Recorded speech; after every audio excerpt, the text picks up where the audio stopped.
kasalukuyan naman po ngayong nasa ating bulwagan ang March 1975. Nadyan kailang muse, ang ating Nancy Lutacchio. Walang kakupas-kupas ang kagandahan.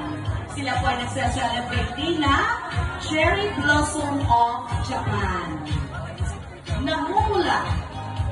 Alam ko na ngayon kaya matagal silang dumating. Siyempre ang mga taga-Japan, mabagal Oo nga pala. Baka sa kasi nilagay ng pie. Yan.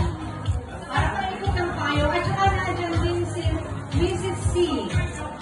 Sila pa ang mga munika. Ate Rita.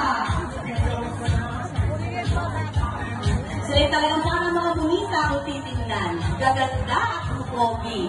Sampay na ako na paikot ng payo. Hila sabay-sabay ganda. 1, 2, ready, go!